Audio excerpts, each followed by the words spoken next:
Добрый день, дорогие мои! Вы на канале Привет Ангелов, с вами Народный Батюшка, мир вам! Несколько дней вспоминали Алексея Пиманова, он умер, и все воспоминания были очень хорошие, которые я видел по телевизору. И я тоже, честно говоря, даже немножечко всплакнул, потому что «Человек и закон» для меня была одна из самых любимых передач, и действительно то, что рассказывали о нем, впечатляет. То есть столько успеть, столько всего сделать и столько всего стольким людям помочь. Это очень хорошая жизнь, и это очень хорошая, казалось бы, оценка человека. Но одна из вас задала вопрос: отец Михаил, не связана ли смерть Алексея Пиманова со смертью отца Иоанна Аникия Чихачева? Потому что передача на канале «Человек и закон» была про Чихачева плохая. И я вдруг вспомнил, да, на меня нахлынуло воспоминания 2021, 2022, 2023 года, да и дальше продолжались эти после смерти отца Иоанна Аникия в декабре 2023 года эти события. Приезжали те, кто участвовал в этих событиях, те, кто были свидетелями этих событий, и вообще все те, кто жили в этой общине. И у меня появилось, не скажу, что сомнение, а появилась необходимость все-таки пояснить, что случилось, и объяснить вам, как к этому относиться, потому что у нас есть таинство. Таинство о том, зачем душа остается здесь на 40 дней.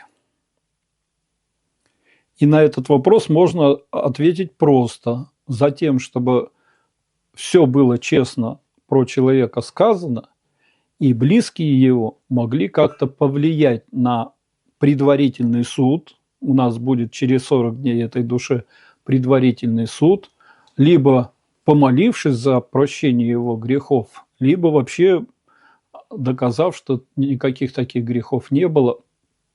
И, в общем, нужно высказать то, что я сейчас выскажу, потому что за этим стоят тысячи людей. Тысячи людей. Вот то, что я сейчас расскажу, на них повлияло очень серьезно. На отношение к церкви, на отношение к власти церковной, на отношение к правоохранительным органам. Очень серьезно повлияло. И поэтому либо молитвой, либо какими-то другими действиями или словами надо этот вопрос решать, потому что сейчас он для Алексея один из самых главных. Поскольку мы знаем, что после 40-го дня человек либо выдворяется в праведники, мы на отпевании это и делаем, мы просим, что Господи, причти его к святым Твоим, и будет вечную жить как ангел, будет помогать людям, либо пойдет на временное проживание.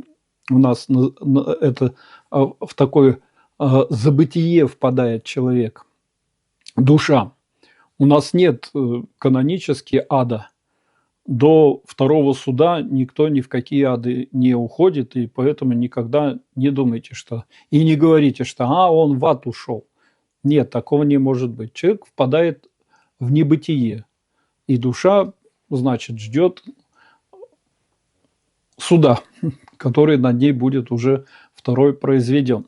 Так вот, ради этого и высказываются правдиво какие-то, значит, свидетельства об этом человеке, для того, чтобы решили люди, как молиться за или против, и вообще как душу. Ну, у нас у всех христиан, извините, даже плохой или уж сильно плохой человек, все равно задача, чтобы душа его все-таки упокоилась. Мы действительно за покойника не можем молиться, чтобы его осудил Господь. Мы только за то, чтобы простил Господь, можем помолиться. Итак, я вспомню эти события. Они заключались в том, что общину отца Иоанна Аникия, отца Иоанна, была создана на моих глазах. Первый, с кем я встретился в 1993 году, из священников местных был он, сам приехал ко мне, помог материально, помог, значит, вещами, что поскольку я в пустой дом сюда въехал, то постельное белье, еще что-то я получил от него. Он уже здесь много лет служил, и на моих глазах и появилась эта община из того, что люди к нему начали ехать. То есть вот дальнее село, никуда он, грубо говоря, не ездил, никого не приглашал. Ездить оттуда было трудно, жуткая была там дорога. Вот. Тем не менее, люди начали ехать. Люди начали помогать строить дорогу, строить дома, строить церковь. Но в конечном итоге к 21 году там было в селе Чихачево, хотя она чуть-чуть и в стороне, это так называется, село Чихачево, значит, здесь немножечко другое место. Были дома частные, людям принадлежащие, которые создали здесь, можно сказать, небольшую деревеньку. Была построена новая церковь, так как до этого ему запретили служить в официальной церкви, русской православной церкви, которая там на кладбище стояла, и там все богослужения начинались. И поток людей был нескончаемый. Я как-то посчитал, что в общем количестве за свои годы служения он должен был принять несколько миллионов человек. Я знаю, что у него кормлялось в большом количестве казаков, то есть он сам донской казак. Очень многие выросли, можно так сказать, на его. И как СВО случилось, так они все пошли туда. И, наверное, и награждено много казаков, которые были в Чихачево. Но это уже, я уже об этом рассказывал. Мы сейчас конкретно к вопросу подходим.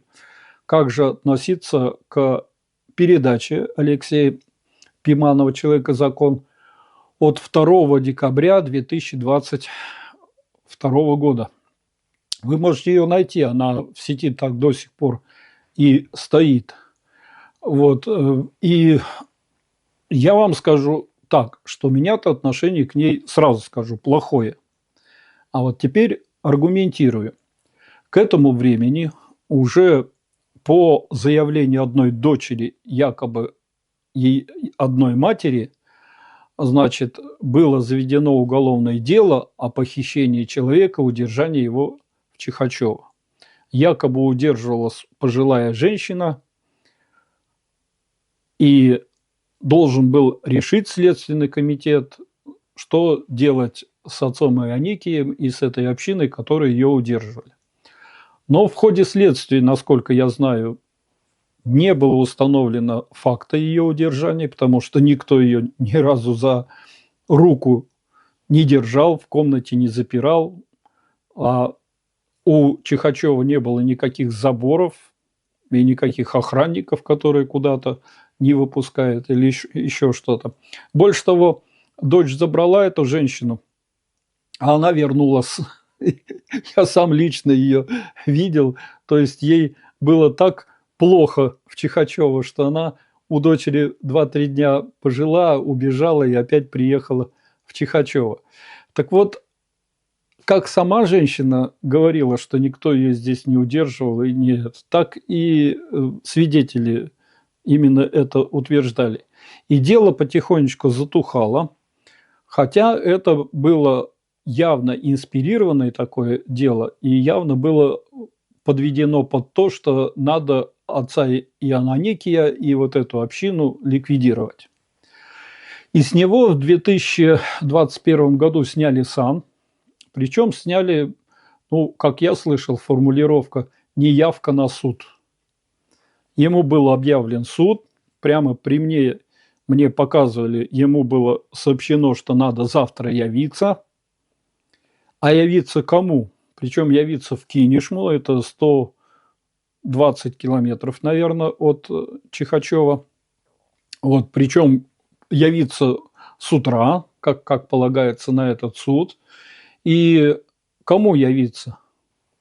81 год, страшный диабет, у него там лекарств полные келья, отняты ноги из-за диабета, сам он не может ни передвигаться, ничего. И никто не знает, какое состояние у человека.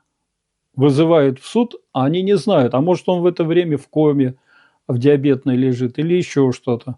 Ну, я вам снимал, у меня есть кадры, как я с ним разговариваю, в каком он состоянии на самом деле находился.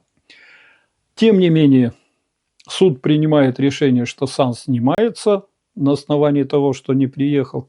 И у меня здесь вопрос к суду, а они что, не могли в Чихачево приехать, там 4 человека и провести это, ну или в Верхней Ландих рядышком, в Мыту могли. Ну, то есть могли же, специально что ли вот такой, это Иваново-то 100 с лишним километров, зачем там? Ну ладно, это вопросы другие. В общем, сан был снят, но люди продолжали ехать. А как не ехать, если у них потребность? И эта потребность здесь явно удовлетворялась. Те службы, которые он вел, это были абсолютно официальные службы, которые я видел в Троице-Сергиевской лавре, отец Герман, например, официально проводил. Но вот таких, тех, кто такую службу мог проводить в стране, было всего несколько человек. Я сам лично видел, как из Троице-Сергиевской лавры посылали к отцу Ионаникию людей, отец Наум, я даже отвозил каких-то людей. И батюшка все делал по канонам, все правильно, и поэтому за 30 лет у него семьи выросли там. И пары объединились, и дети у них родились, и так далее. Я не буду все эти чудеса, которые... И люди не могли оставить это место, потому что они к нему привыкли, это их родное место. Казаки не могли оставить это место, потому что они там в большом количестве кормлялись и жили, и радовались тому, что у них происходит. Поэтому, естественно, со снятием сана ничего не прекратилось. Вот. Хотя богослужение сам по себе батюшка практически не вел. То есть вели другие священники. Он находился в келье, значит, и благословлял чашу. Ну, это другие уже канони. Но у нас ведь есть закон о свободе совести и вероисповедания. После того, как снимает сан, подписал этот указ и патриарх Русской Православной Церковь, она к этому человеку никакого отношения не имеет. Все, он мирянин. А любой мирянин у нас в России имеет право, чего хочешь служить, чего хочешь на себе носить. Вот там уверяют, что кресты, там сан снят, зачем? Свобода у нас слова и вероисповедание. Я вам так скажу. Поэтому любой может... У нас есть то, что должны бы зарегистрировать, если больше 10 человек собирается на какое-то богослужение. Но это тоже все настолько, я вам скажу, прописано обтекаемо, что привлечь за это, за создание секты там, или еще что-то, можно только если там какие-то происходят действительно против человека насильственные действия и все, что попало. Поэтому, в принципе, с 21 года после лишения сана там практически ничего не остановилось, служили другие священники, служили в храме, который принадлежит общине. Ну и как бы могло это дело с этой женщиной, это должно было быть закрыто, потому что свидетельств не нашлось. И вдруг выходит вот эта передача на канале, на Первом канале в рамках передачи «Человек и закон», где, вот я вам скажу мягко, чтобы не подпадать под уголовные преследования, которые за некоторые слова, значит, могут человеку организовать, информация не соответствовала действительности никак. Никак. Вот просто все с ног на голову было перевернуто. Больше того, потом обнаружилось, что эта девушка, которая якобы поехала за каким-то парнем его спасать, и этого парня должна была там уговорить уехать и все остальное. Это было все заранее заранее готовилась эта провокация. Я так считаю. Вот. Поэтому она сняла все кадры, какие нужны были. Как только они накопились, она уехала и выдала эту передачу. Еще раз повторяю, передача до сих пор в интернете есть. Наберите Чихачева, Алексей Пиманов, «Человек-закон», и вам выйдет этот сюжет, где были выстроены показания так, что тут действительно воруют людей, убивают людей, держат в рабском труде этих людей и все остальное. И вот после этого закрутилось дело уже по-другому, уже на основании этой передачи завели дело Следственный комитет, и я давал показания. То есть с меня снимали допрос в Следственном комитете по этому делу уже после вот этой передачи. Вызвали в Иваново, почти 2 часа мы со следователем беседовали. Мне показалось, что я его убедил, что ничего этого нет, и как это могло быть, если это ничего нет. Но он, сославшись, следователь, на то, что передача прошла, надо что-то с ней делать, как-то надо отвечать, вот, следствие вел, и оно никак не могло прекратиться. Больше того, оно зашло в такие, я бы так сказал, удивительные вещи. Опять не хочу такой термин к этим. Вот, в общем, там даже зимой выкапывали могилы на кладбище, останки из могил на кладбище, делали им анализ, кто это, те люди, которые захоронены, или какие-то другие, или брали родственников тех, кто похоронен у них, то есть генетические анализы делали, ну и много чего, в общем-то, делали. Дело шло, но на Чихачева и на отца Ионики оно очень сильно повлияло. Этот сюжет был подхвачен и прошел другой сюжет, уже специально корреспонденты поехали, опять сделали так, чтобы скандальные были какие-то кадры, поскольку прорывались там в келью к больному человеку, еще чего-то. Ну, в общем, сделали несколько каналов такие сюжеты, и батюшка переживать начал. Он, конечно, переживал. Ему, конечно, принесли, ему, конечно, эти каналы, то есть сюжета показали. Вот, у него увеличилось количество лекарств, насколько я помню, у него состояние стало еще хуже. Ну, 80, на момент его смерти 83 года было старцу. Так вот, этот сюжет для меня на какое-то время стал конкретно отрицательным по отношению к передаче «Человек и закон». Я не смотрел ее года 2, наверное, вообще, считаю, что ну вот так нельзя. Нельзя так журналистам работать. Нельзя так освещать, но хотя бы надо было проверять. И я тогда предположил, что да, Алексей сам, наверное, ни при чем. Вот, наверное, сюжет готовил не он, как обычно делается. Часто ведущий только как ведущий сидит и то, что ему положено, говорит. И в связи с тем, как он был загружен, как я теперь понимаю, это могло так и произойти. В конечном итоге я себя убедил, что всего скорее, что он не свой материал выложил, и его точно так же подвели, и начал передачу смотреть опять. Но смотрите, сейчас уже в суды, в адвокатуру внедряется искусственный интеллект, и с помощью его как адвокаты, так и судьи могут анализировать ситуацию и смотреть на то, что как происходит и как происходило. Так вот, я с помощью искусственного интеллекта проанализировал те данные, которые там есть, и, значит, и выводы, которые можно сделать из этого дела. И вам просто зачитаю и прокомментирую то, что вот он мне выдал по отношению к этому делу. Итак, статус дела на апрель 2026 года. На текущий момент подтверждены следующие юридические факты. Основание прекращения дела.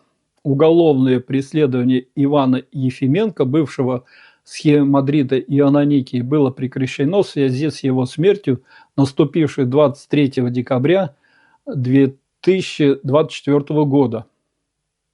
В российском праве пункт 4, 1 статья 24 УПК РФ это считается нереабилитирующим основанием. Поясню. Дело было не просто на отца и аноникии, значит, заведено, а просто на предмет преступления. Обвинялись в том, что убивают, захоранивают, значит, удерживают, в рабах держат. И я вам скажу так, что больной 80-летний старик этого делать не мог.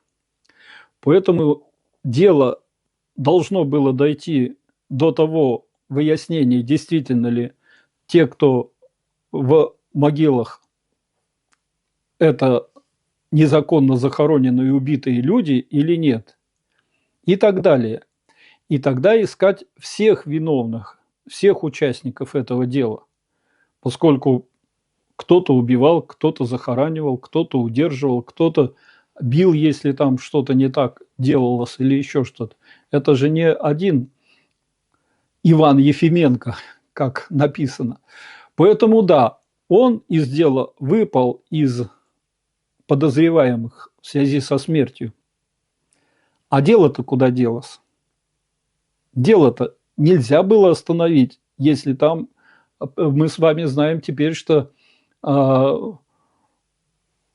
уже есть прецедент, что мертвого судили. Тут месяца 3 или 4 назад было, что вот он, давно его уже нет, а ему присудили, и вот у него, значит, судебный. Но здесь по отношению к нему дальше ничего не продолжилось. Отсутствие судебного решения. Судебного решения по делу не было. То есть, значит, до суда вот эти следственные действия не дошли. Мы не знаем. Ну, как мне говорили, что родственники, что опять перезахоронили, родственники говорили, кто могила восстановит. Все вскопали, все, зима. У них могилы много лет, значит, здесь были оформлены, а их всех копали. И вот родственники, я слышал, возмущались. Кто будет, за счет эти могилы будут восстанавливать. Итак, отсутствие судебного решения. До момента кончины дела так и не было доведено в суд. Прокуратура Ивановской области неоднократно возвращала материалы следователя на доработку. В частности, в апреле 2023 года из-за недостаточной доказательной базы для вынесения обвинительного заключения, то есть в 2023 году, Следственный комитет отдал дело, что нет доказательств, но прокуратура вернула еще поискать. Ну и вот. Официального пресс-релиза СК с формулировкой «дело закрыто» за отсутствием состава преступления реабилитирующего основания не существует. То есть мы с вами знаем, что уже много лет должны по каждому делу, как о его начале, так и о его окончании, обязательно публиковать данные, но их не существует. То есть оно просто где-то закрылось или открылось, я не знаю, может оно еще идет, но никаких сведений о нем. Следствие юридически остановилось именно из-за физической смерти фигуранта, что не позволяет суду ни подтвердить, ни опровергнуть виновность. В общем-то, не фигурант это подтверждает или опровергает, это следственные действия, свидетельства должны подтвердить. Ну ладно. Ведущий программы «Человек и закон» Алексей Пиманов, который освещал это дело, скончался 23 апреля 2026 года в Москве от острого инфаркта. Вот так. Это про дело. Теперь я спросил, могла ли такая передача повлиять на здоровье 83-летнего старика? Что искусственный интеллект ответил. С медицинской и психологической точки зрения ответ однозначно «да». Для человека в возрасте 83 лет подобный уровень стресса является критическим. Вот основные факты, которые могли повлиять на здоровье старца Ионикия. Психоматический удар. Обвинение в совершении тяжких преступлений, незаконное лишение свободы, создание сект, убийства и незаконные захоронения. Транслирование на многомиллионную аудиторию федерального канала вызывает мощнейший выброс гормонов стресса, кортизола, адреналина. В 83 года сердечно-сосудистая система не способна адекватно компенсировать такие нагрузки. Гипертонический криз и риск инфаркта у пожилых людей, резкий стресс от публичного судилища называют, часто приводит к критическому росту давления, что провоцирует инсульт или инфаркты. Это эффект травли, когда программа с названием «Человек и закон» выносит приговор до суда, приговор в кавычках. Человек оказывается в социальной изоляции под давлением правоохранительных органов. Так это и было. То есть вот с момента выхода передачи до момента, значит, смерти отца Ионикия все шли действия, шли, допрашивались, значит, могилы вообще. У пожилых людей резкий стресс от публичного судилища часто приводит к критическому росту давления, что провоцирует инсульты или инфаркты. Эффект травли, когда программа с названием «Человек и закон» выносит приговор до суда, приговор в кавычках, человек оказывается в социальной изоляции под давлением. Для религиозного деятеля, чья жизнь построена на репутации, служении, обвинении во лжи и мошенничестве, это тяжелейший моральный удар, подрывающий волю к жизни. Ну, я вам действительно рассказывал. Прокатились у нас с приходом нового епископа целая серия таких вот очень сомнительных лишений сана и лишений возможности служить. И я вам уже насчитывал, что 8 человек, я считаю, что вот именно от того, что с ними сделали, умерли скоропостижно некоторые, такой как отец Алексей, например, в Кинешме, умер на следующий день после того, как прошла служба с митрополитом, с епископом, на него накричали на этой службе. На следующий день он умер. Я могу еще вспомнить отца Харисанфа, отца Владимира, отца Николая Ларионова. 8 человек я насчитал. Ну вот отец Ионикий, я считаю, тоже подпал под таковое давление, и это было именно для того, чтобы он преждевременно, грубо говоря, скончался. То есть желание забрать общину и ее доходы, ведь с этого начиналось. С него начали спрашивать, где деньги, когда будут у нас такие деньги, как у тебя. Ну, в общем, ладно. Многие сторонники старца убеждены, что именно информационная кампания в СМИ, начатая с сюжета Пиманова, стала катализатором ухудшения его здоровья и привела к его кончине в декабре 2024 года. Примечательно, что сам автор программы Алексей Пиманов скончался 23 апреля 2026 года в возрасте 64 лет, также от острого инфаркта, то есть одна причина смерти у них. Еще раз подтверждает разрушительное воздействие стресса, сердечных патологий, независимо от возраста и рода деятельности, стоит ли... Вот так.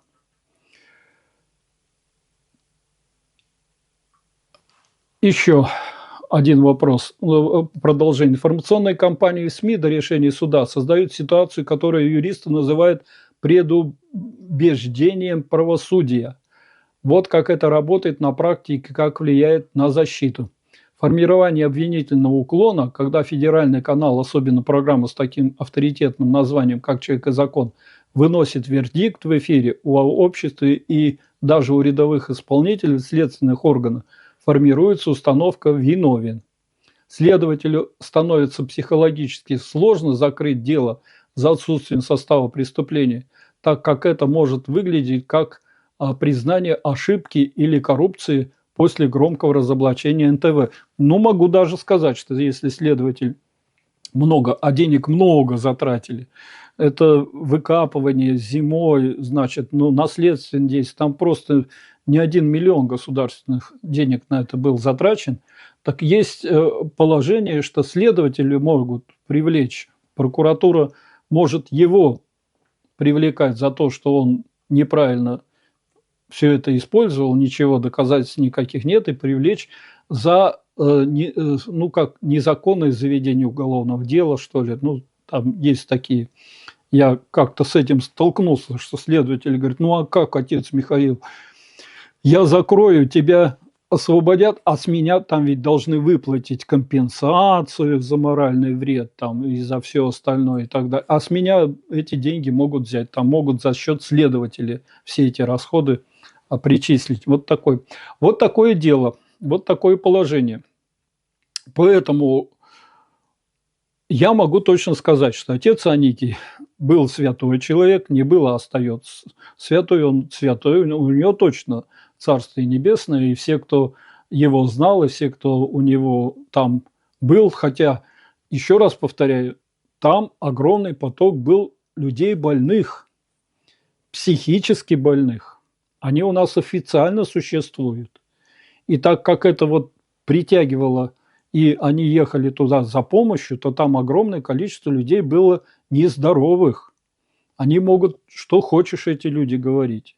И какие хочешь могут, значит, видения видеть в том, что там происходило. Речь сейчас и моя, и ко всем остальным, к здоровым людям.